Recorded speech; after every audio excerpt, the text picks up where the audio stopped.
So guys, good morning. আমি নতুন বাড়িতে কাজে চলে এসেছি। এখন আমি আমার জন্য চা বসিয়ে দিয়েছি, এদিকে চাল ধুয়ে ভাত বসিয়ে দিয়েছি, রান্না করব। এই যে দেখতেই পাচ্ছেন, এই সব বাসনগুলো মাজবো, কেন বাসন মাজা কাজটাও ধরেছি। কালকে সব রান্নাঘরটা আমি পুরো পরিষ্কার করেছি গাইস, 2.5 ঘন্টা লেগে গেছে। এখন লাউ শাক বানাবো, রুটি বানাবো, মাছের ঝোল, ভাত। কালো জিরে ফোড়ন দিয়ে লাউ শাকটা বসিয়েছি, আলু আর পটল দিয়ে, নুন হলুদ আর কিছুই না। সো গাইস, লাউ শাকটা দেখুন,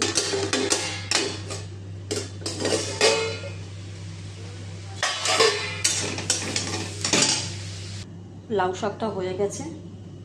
কুকারে জল বসিয়েছি, কচু আলু সিদ্ধ করে নেব নুন দিয়ে। নিরামিষ করে কচু আলু তরকারি করব, আর পাতলা করে মাছের ঝোল করব, সেটা আমি আপনাদের সঙ্গে শেয়ার করছি। দেখুন, লাউ শাকটা পুরো কমপ্লিট হয়ে গেছে। লাউ শাক বানানোর জন্য কী কী লাগবে সেটা আমি আপনাদের সঙ্গে শেয়ার করছি। কালো জিরে, নুন হলুদ, একটু সামান্য জিরের গুঁড়ো আর মিষ্টি, আর কিচ্ছু লাগবে না গাইস। পটল আলু একটু হালকা পেঁপে দিয়েছি, সুন্দর করে একটা লাউ শাক হয়ে গেল নিরামিষ। দেখতেই পাচ্ছেন, মাছ নিয়ে এসে 4 পিস মাছ নেব, পাতলা করে মাছের ঝোল করব। মাছটা ধুয়ে দেখাচ্ছি। গাইস, তেলটা গরম হয়ে গেছে, এবার মাছগুলো ভেজে নেব। একদম পাতলা হালকা করে মাছের ঝোল করব এই বাড়িতে। এটা নতুন রান্না বাড়ি। আমি যখনই পাতলা মাছের ঝোল হয় এইভাবে কুকারে জল নিয়ে নিই। এই যে আলু পটল টমেটো একটা হাফ কেটে নিয়েছি, এর মধ্যে দিয়ে দিলাম পরিমাণ মতো নুন, পরিমাণ মতন হলুদ গুঁড়ো, জিরের গুঁড়ো, ধনের গুঁড়ো, একটা সিটি দেবো। মাছ ভাজা হয়ে গেছে, গোটা জিরে মাঝখানে ফোড়ন দিয়ে দিয়েছি, সবজি সিদ্ধ হয়ে গেছে। এবার সবজিটা ঢেলে দেবো। দেখতে পাচ্ছেন, একদম পাতলা মাছের ঝোল।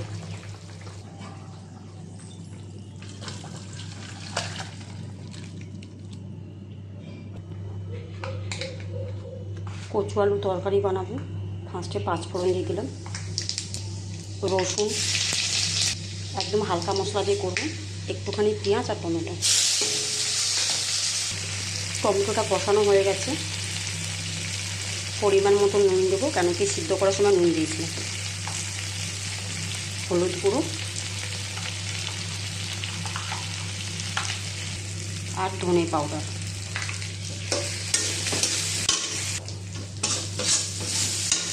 সিদ্ধ করে রাখা কচু আর আলুটা অ্যাড করব। আটা মাখবো রুটি করার জন্য, 14টা রুটি করব। গাছ দেখুন, আমার কচুর তরকারিটা হয়ে গেছে। সেম এইভাবে বানিয়েছি আমি।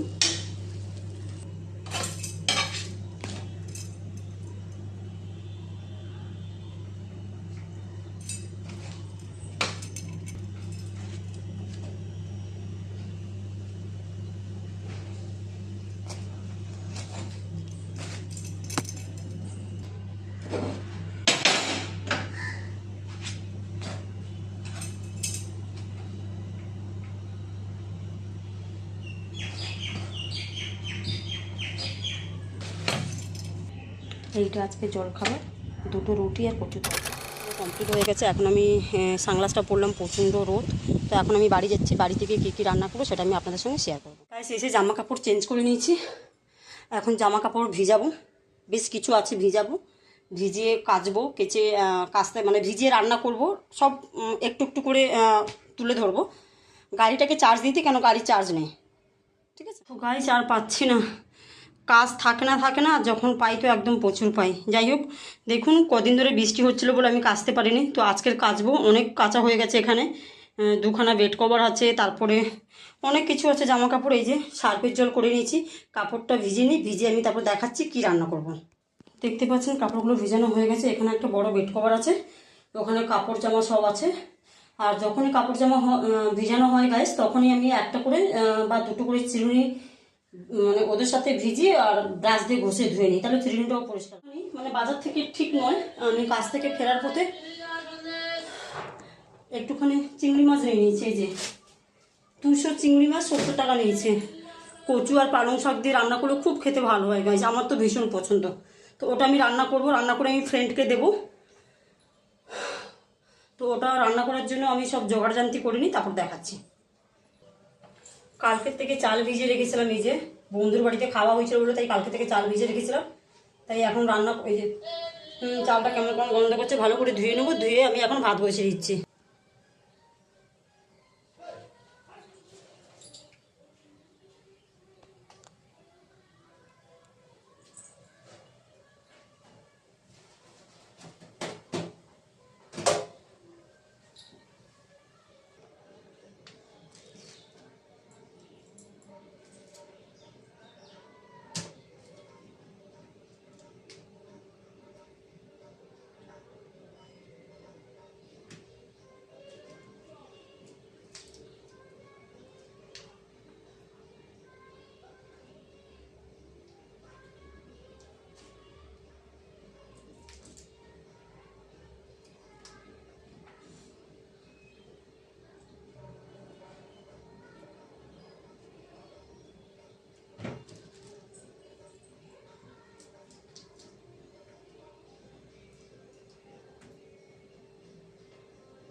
গায়ে সবজি কাটতে বসে গেছি।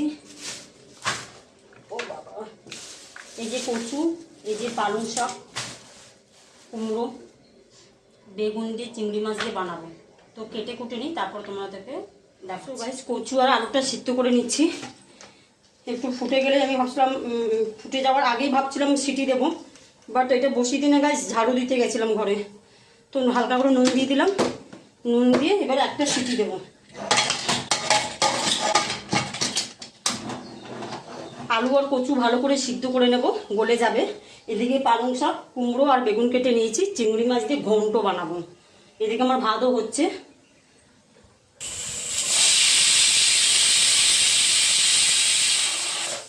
সো গাইস আমার কচু আলুটা সিদ্ধ হয়ে গেছে, এখন আমি কুকারটা নামিয়ে রাখবো। একটু বেগুনি বানাবো, বেগুনি খেতে খুব ইচ্ছে করছে, বেসনও রয়েছে বেগুনও রয়েছে, তো ভাবি বানিয়ে ফেলি। আমার কন্যাও খুব ভালোবাসে, বাট ডাক্তারে একদম বারণ করে দিয়েছে, ডাক্তার একদম বারণ করে দিয়েছে যে কোনোভাবে ওকে খাওয়ানো যাবে না। তাই ও নেই বলে এখন আমি বানিয়ে খাচ্ছি, বাট আমার প্রচুর কষ্ট হচ্ছে, কিন্তু কিছু করার নেই। যতই হোক আমি তো মা গাইস, মায়েদের তো প্রচুর চিন্তা থাকে না সন্তানদেরকে নিয়ে। কড়াইটা গরম হয়ে গেছে গাইস, আমি সাদা তেল দিয়ে দিচ্ছি। বেসন নিয়ে নিয়েছি, হলুদ গুঁড়ো, লঙ্কার গুঁড়ো আর কালো জিরে। এবার এটাকে আমি ভালো করে ফাটাবো, ভীষণ ভালো করে ফেটাবো, নাহলে কিন্তু বেগুনি ফুলবে না। প্রায় 10 মিনিট, প্রায়।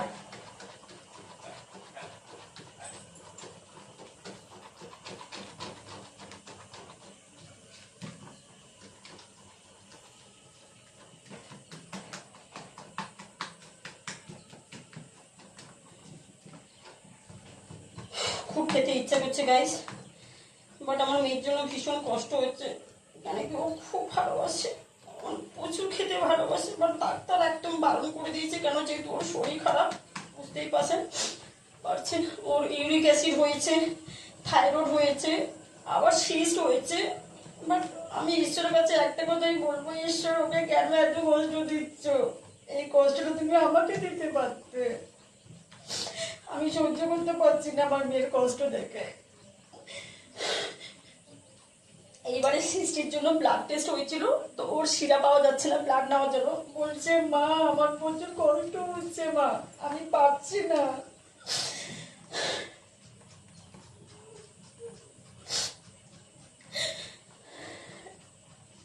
বাট কিছু করার নেই, শরীর থাকলে রোগ হবে। দেখছেন কত সুন্দর হয়ে গেছে গাইস। আর একটু ফেটিয়ে দেবো ভালো করে। হ্যাঁ, একটু অ্যারারুট দেবো।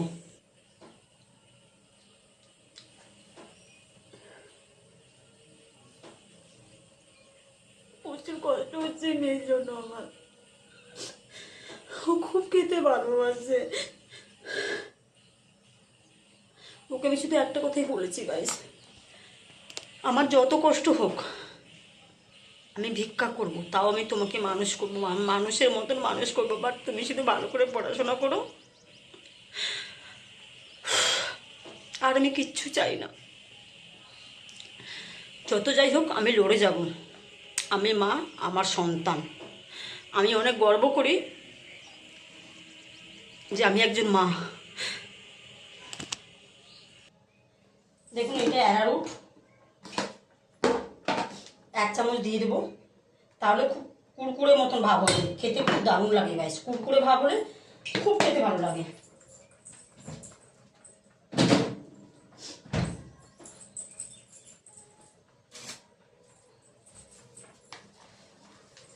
সুন্দর খেতে লাগে গাইস।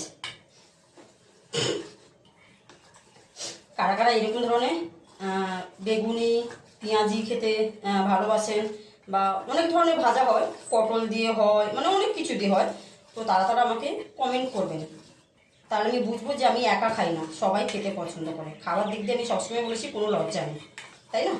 তো দারুণ, দেখুন এটা কত সুন্দর হয়ে গেছে, আমার তেলও গরম হয়ে গেছে। কালকের তো আমি দুপুরবেলা পান্তা ভাত খেয়েছিলাম, সেটা আমি একটা ব্লগ ভিডিওতে তুলে ধরেছি। আর রাত্রিবেলা রান্না করিনি, চালটা ভিজিয়েছিলাম রান্না করবো বলে, বাট আমার ফ্রেন্ডের বাড়িতে খেয়েছি, ফ্রেন্ড জোর করে খাবিয়ে দিয়েছে, বলে ওর মেয়ে চলে গেছে মানে এখন আর খাবে না, রান্না করবে না।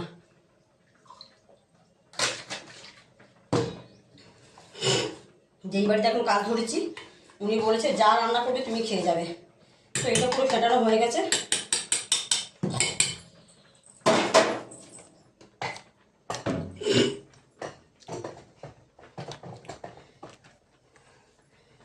তো দেখছেন তেলটা আমার পুরো ক্লিয়ার হয়ে, মানে বসানো হয়ে গেছে, তেল পুরো হিট হয়ে গেছে। এবার আমি বেগুনটা এক এক করে ভেজে নেব।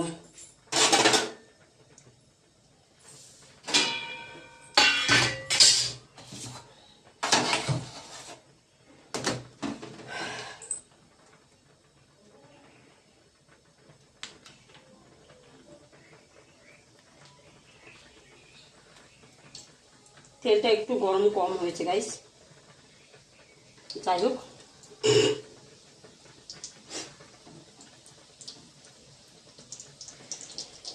তিনটে করে দিই।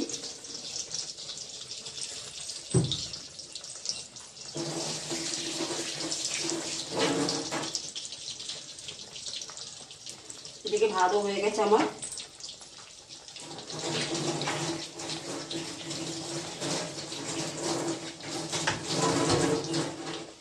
কাপড়ও কাচবো, অনেক কাজ বাকি আছে।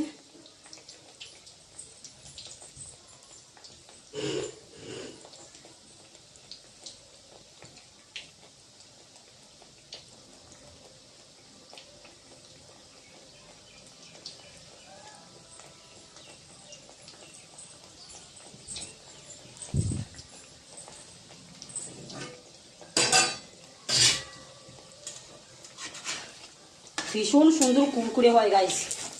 কর্নফ্লোর না হলে অ্যারারুট যে কোনো একটা দেবেন, ও খেতে কিন্তু ভীষণ টেস্টি হয়, সব থেকে মানে খুব কুরকুরে হয়। এখানে বেগুনটা আমার খুব সুন্দর লাল হয়ে গেছে আর ভীষণ সুন্দর কুরকুরে হয়েছে গাইস। ওয়াও,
দু রাউন্ড ভাজা হয়ে গেছে, এটা 3 রাউন্ড।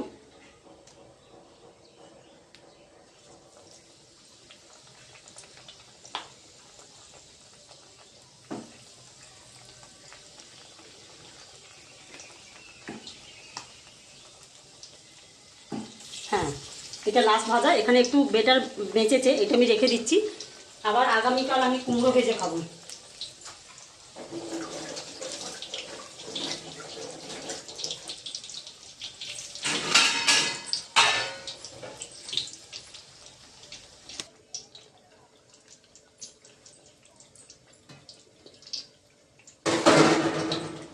গাইস, গুছিয়ে রান্না করতে করতে সময় চলে যায়, সেটা নিশ্চয়ই আপনারা জানেন, যারা যারা রান্না করে খুব ভালো। তো দেখুন বেগুনটা ভাজা কমপ্লিট হলো, তাও একটু লাল হবে। কচু কচু সব ছাড়ানো হয়ে গেছে, সব কিছু কমপ্লিট হয়ে গেছে, এবার শুধু রান্না করার পালা। চলো, ভাজা পুরো কমপ্লিট হয়ে গেছে।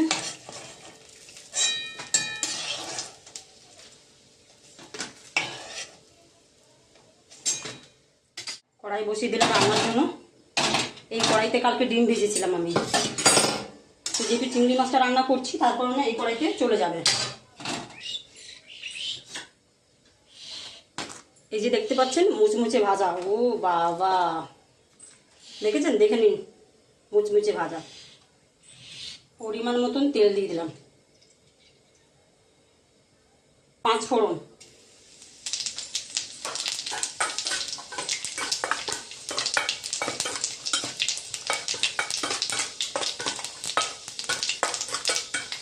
চিংড়ি মাছ,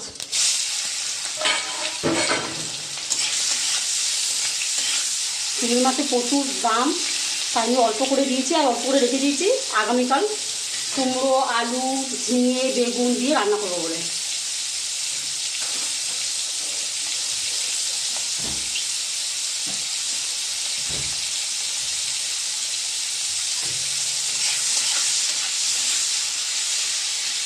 কেটে কেটে দিই, হ্যাঁ, তাহলে অনেক বেশি হবে।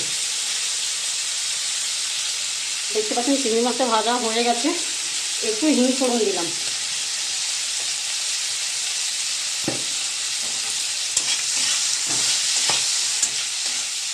দেখতে পাচ্ছি হিঙের গন্ধটাও খুব সুন্দর এসে গেছে। এইরকম সময় হিংটা ফোড়ন দিলে গন্ধটাও খুব সুন্দরভাবে এসে যায়। গ্যাসটা কম করে দিলাম। এবারে দেখুন এখানে পালং শাক, কুমড়ো আর বেগুন আছে। আর যেই কচুগুলো সিদ্ধ কম হয়েছে সেগুলো আমি এর সঙ্গে অ্যাড করে দিচ্ছি। মশলা কষতে কষতে সিদ্ধ হয়ে যাবে।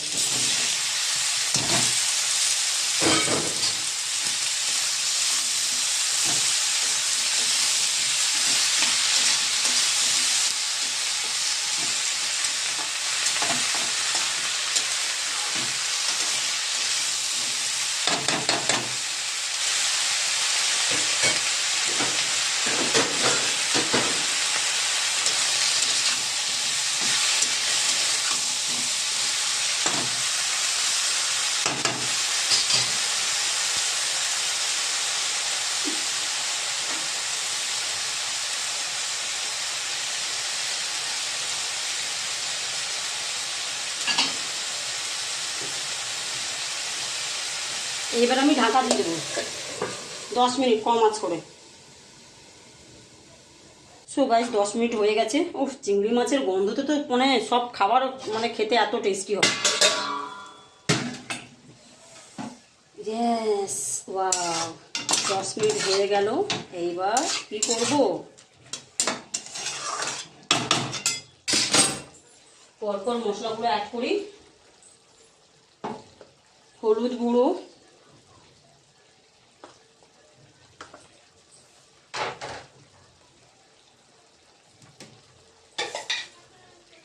ভাজা মশলা, প্রচণ্ড ভালো টেস্ট হয় ভাজা মশলা দিলে। নুন,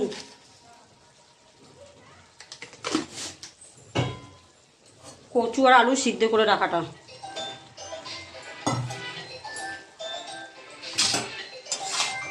এবার এটাকে নাড়াচাড়া করবো। ফ্রেন্ডকে ফোন করেছিলাম তরকারি দেওয়ার জন্য, নিশ্চয়ই ও ফোন করেছে। সো গাইস ফ্রেন্ডের ফোন চলে এসেছিলো, তার কারণে তরকারিটা ছেড়ে চলে গেছিলাম। তো দেখুন, ও আমার তো এইরকম ঘন্ট খেতে পাগল পাগল লাগে, এত খেতে পাগল হয়ে যায় এরকম রেসিপি দেখলে।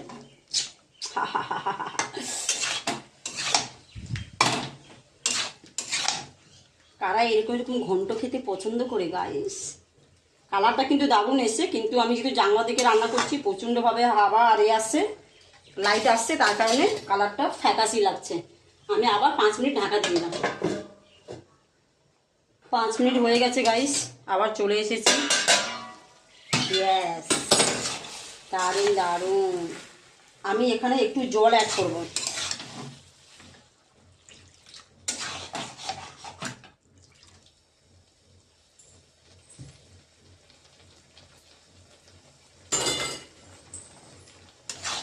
কারণ একটু কচু যেহেতু গলে গেছে, তো একটু ঝোল ঝোল না থাকলে দেখবেন খেতে ভালো লাগবে না। আর এটা একটু পরেই টাইট হয়ে যাবে। ও হো হো হো হো হো, কী দারুণ কী দারুণ। এরকম রান্না পেলে তো মানে এক থালা ভাত বসে বসে খাওয়া যাবে। ও হো হো হো হো,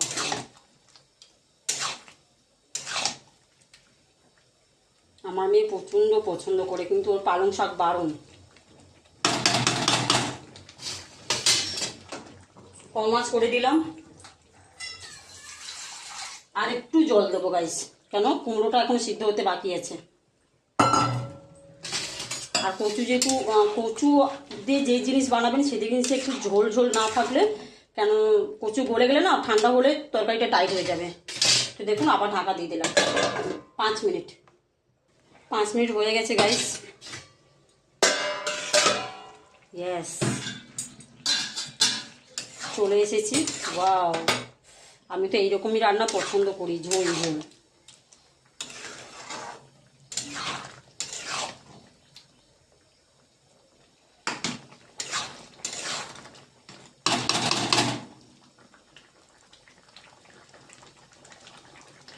দারুণ হয়েছে গাইস, ও অপূর্ব, বলে বোঝাতে পারবো না, এত টেস্টি আমি ভাবতে পারিনি।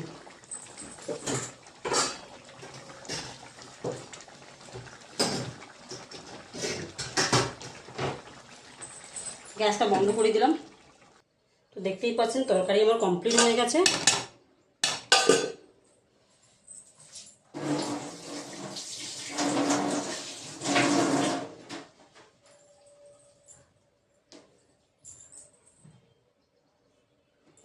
আমার ফ্রেন্ড তো কালকে বলেছে যে টুম্পা তুমি আমাকে আগে দেবে, কারণ আমার ভীষণ ভালো লাগে। তো এটা ফ্রেন্ডের জন্য আগে রেডি করছি আমি।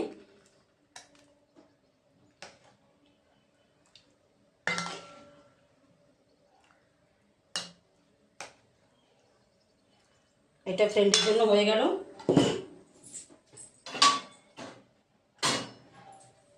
এটা আমি এখন খাবো।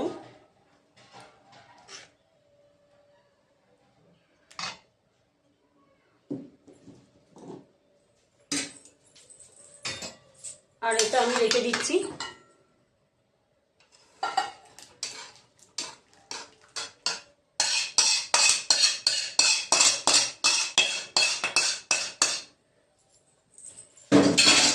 সো গাইস, আজকের মতন রান্না কমপ্লিট এখানে।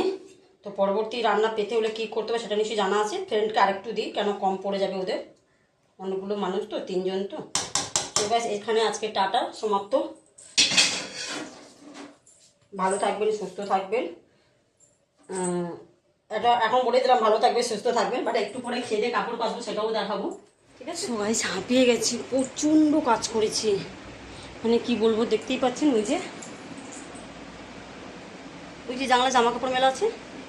আচ্ছা, এই সাইডটা আসি, এই যে দেখতে পাচ্ছেন, প্রচুর জামা কাপড় কেচেছি, বাথরুম ফুল পরিষ্কার করেছি, একদম সব কিছু পরিষ্কার করেছি, প্রচণ্ড কাজ করেছি, হাঁপিয়ে গেছি আমি।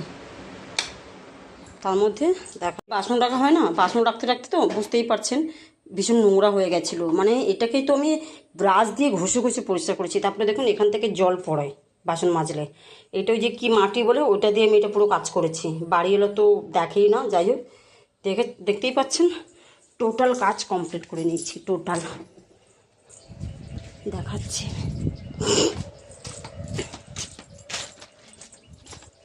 দেখুন কত জামা কাপড় শুকাচ্ছে, দেখতে পাচ্ছেন পুরো লাইন দিয়ে ওই মাথা থেকে।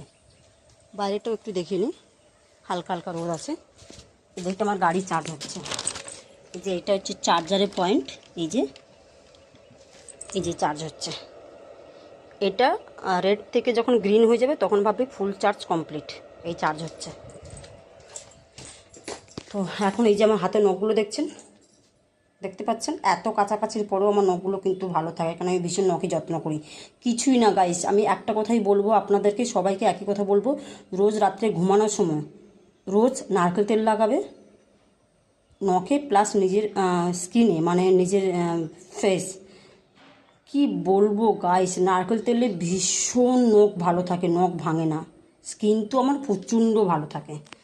সো গাইস, এখন আমি নেল পলিশটা পরবো, পরে তারপরে দেখাবো।